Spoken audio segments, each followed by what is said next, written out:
Assalamualaikum warahmatullahi wabarakatuh. Apa kabar anak-anak hari ini?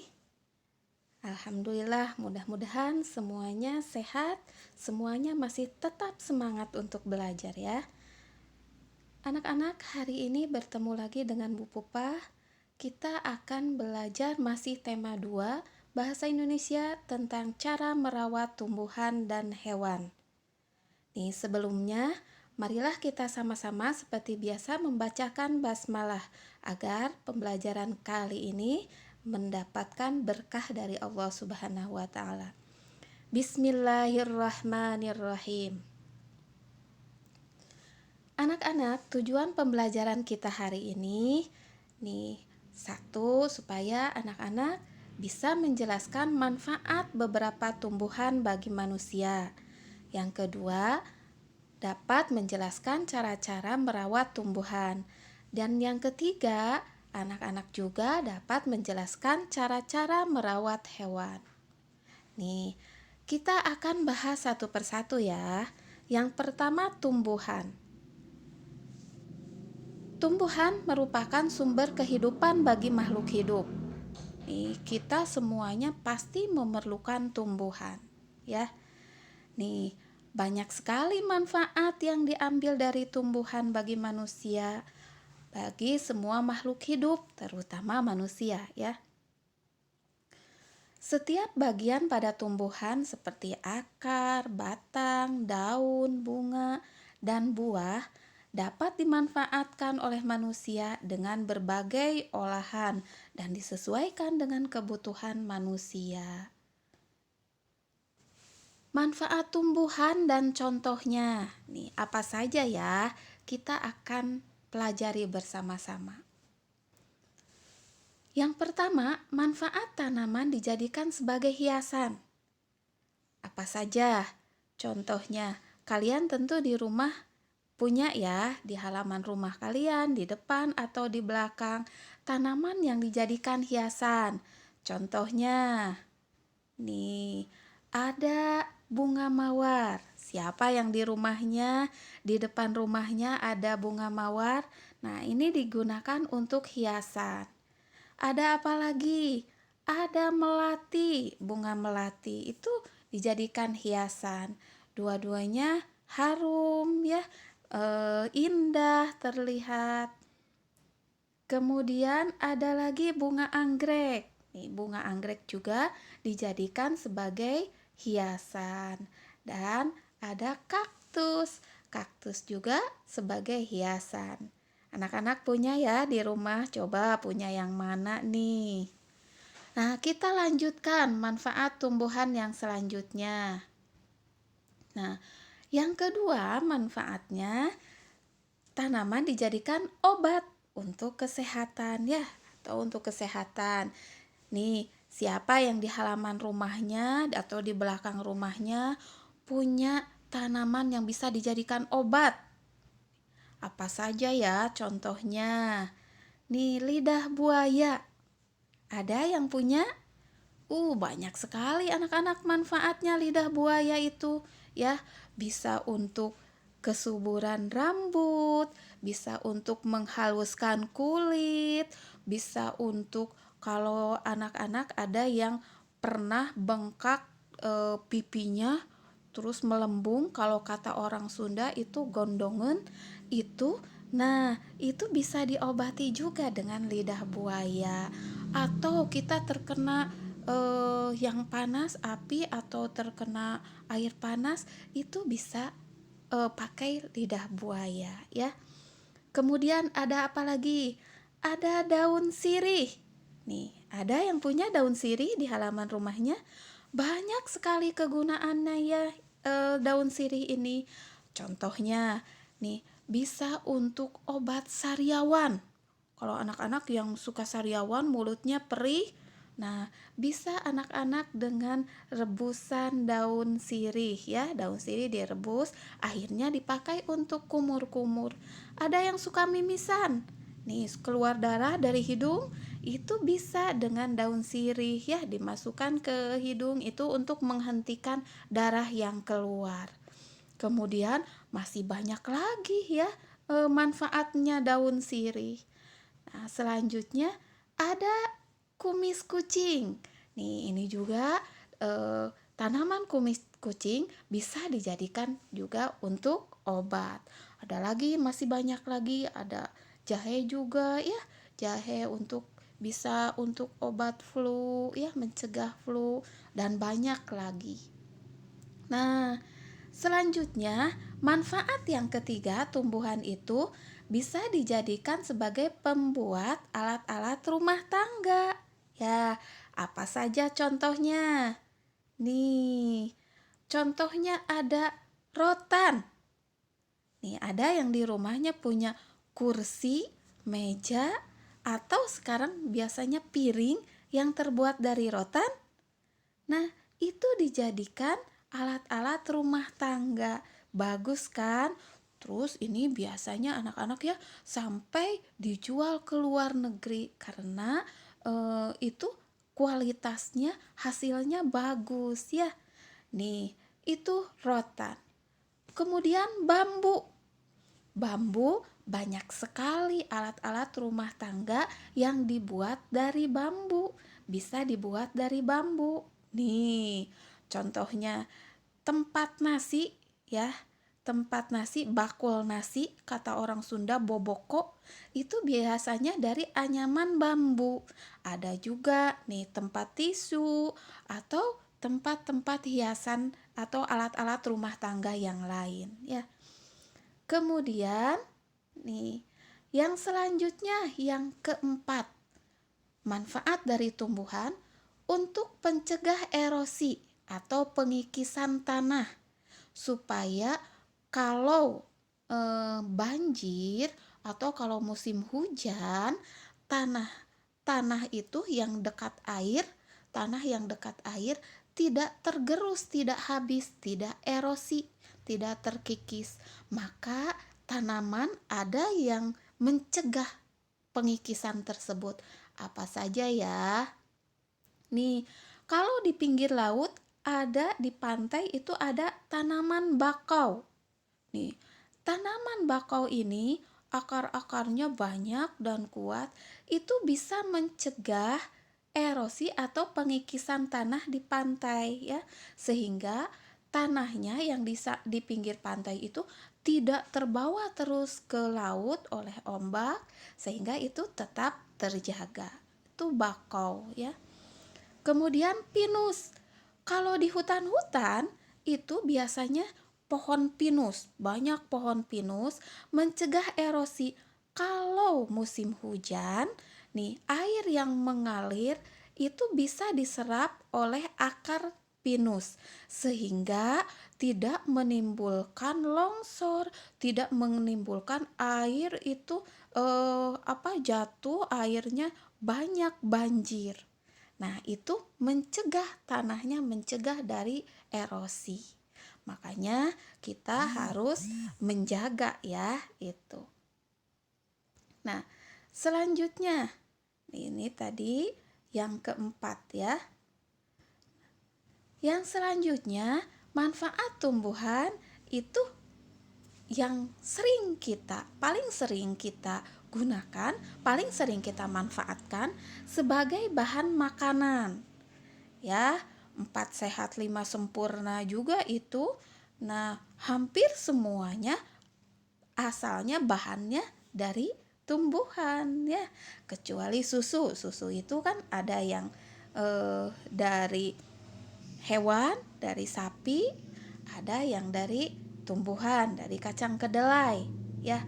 Itu 4 sehat 5 sempurna semuanya dari tumbuhan ya. Nasi, lauk pauk nih, lauk pauk, tempe, tahu itu dari tumbuhan ya, dari kacang kedelai. Nasi, lauk pauk, sayur-sayuran, apalagi semuanya sayuran dari tumbuhan. Buah-buahan semuanya dari tumbuhan. Dan yang terakhir juga susu ya. Itu bahan makanan semuanya dari tumbuhan. Subhanallah ya, Allah menyediakan, menciptakan semuanya untuk makhluk hidup, terutama untuk manusia. Alhamdulillah ya. Nah, anak-anak itu yang kelima. Selanjutnya, manfaat tumbuhan yang keenam itu bisa dijadikan sebagai bahan bangunan. Lengkap sekali ya. Dari mulai kita bahan makanan, alat rumah tangga ya. eh, ini dan yang nomor 6 ini sebagai bahan bangunan. Rumah itu banyak alat-alatnya atau bahannya yang terbuat dari tumbuhan. Contohnya nih, pohon akasia. Pohon akasia biasanya kuat dan besar. Itu bisa dijadikan kayunya, pohonnya bisa dijadikan bahan bangunan, bahan untuk pembuat rumah, tiang seperti itu ya, tiang-tiang pembuat rumah. Kemudian juga pohon kelapa. Nih, pohon kelapa itu bisa dijadikan, nih pohonnya bisa digunakan untuk bangunan, membuat rumah untuk papan-papannya ya, atau samping-sampingnya, tiangnya juga itu pohon kelapa. Selanjutnya bambu. Pohon bambu itu bisa digunakan banyak ya. Dinding-dinding itu dari anyaman bambu, dinding rumah dari anyaman bambu. Kalau zaman sekarang itu bisa dihias, dicat warna-warni, itu menjadi bangunan yang indah ya. Kemudian juga yang paling kuat biasanya ini tanaman pohon yang paling kuat dan paling bagus untuk dijadikan bangunan yaitu pohon jati ya. Pohon jati itu sangat kuat sampai bisa ratusan tahun ya, digunakan sebagai bangunan, untuk bahan bangunan. Nah, itu diantaranya tanaman yang bisa digunakan untuk bahan bangunan. Nah, anak-anak, kita tadi sudah mempelajari manfaat dari tumbuhan ya. Tadi sudah ada 6 manfaat. Sekarang kita harus juga mempelajari atau mengetahui bagaimana cara merawat tumbuhan supaya tumbuhan itu tetap lestari ya, tetap berkembang biak, tumbuh dengan baik. Yang pertama nih, menyiram dengan air secukupnya ya, tidak terlalu sedikit juga tidak terlalu banyak. Itu terutama tanaman yang ditanam di sekitar rumah ya. Begitupun kalau yang di kebun juga harus, apalagi musim kemarau ya, harus disiram nih. Kecuali kalau pohon-pohon yang ada di gunung ya, biasanya itu airnya, persediaan airnya itu ketika musim hujan dia menyimpan di akarnya ya.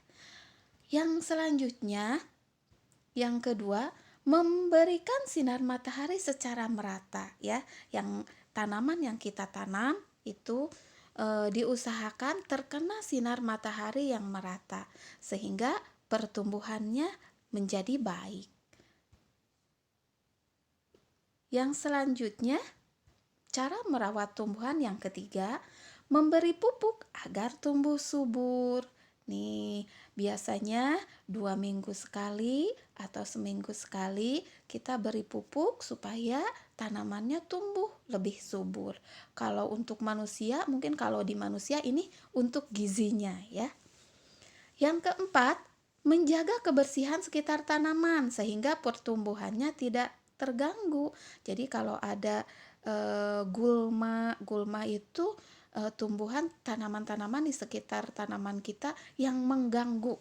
Nah, itu biasanya kita bersihkan supaya pertumbuhan tanaman yang kita pelihara itu tumbuh dengan baik, tidak terganggu.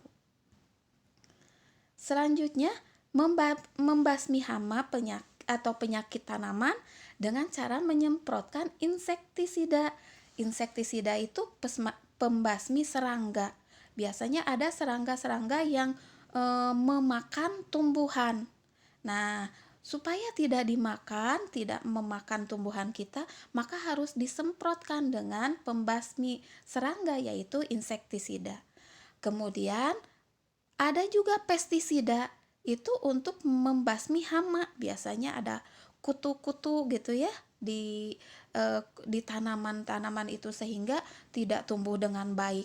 Itu harus disemprot menggunakan pestisida. Yang selanjutnya ada fungisida. Fungisida itu untuk membasmi jamur. Biasanya di tumbuhan, di daunnya atau di batangnya atau juga kadang di akarnya ada jamur-jamur sehingga menghambat pertumbuhannya sehingga tidak baik pertumbuhannya. Maka kita semprot menggunakan fungisida ya. Nah, anak-anak itu ya. Jadi kita membasmi hama dengan insektisida itu untuk insektisida itu untuk pembasmi serangga. Kemudian ada pestisida itu untuk membasmi hama. Contohnya itu ya, ada belalang ya. Kemudian ada fungisida. Fungisida itu untuk mencegah atau membasmi jamur ya. Nih pestisida membasmi contohnya hama wereng. Insektisida itu tadi pembasmi serangga, contohnya itu ada belalang ya yang memakan daun. Nah, anak-anak, selanjutnya kita tadi sudah mempelajari tentang bagaimana kita merawat tumbuhan. Nah, sekarang bagaimana kalau kita caranya merawat hewan? Sebelumnya pernah kita pelajari ya. Siapa yang masih ingat? Nah, karena hewan ini sangat baik, sangat membantu, sangat bermanfaat dan penting bagi kehidupan manusia, maka harus dijaga. Nah, dijaga supaya tetap sehat dan bisa tumbuh dengan baik. Nih.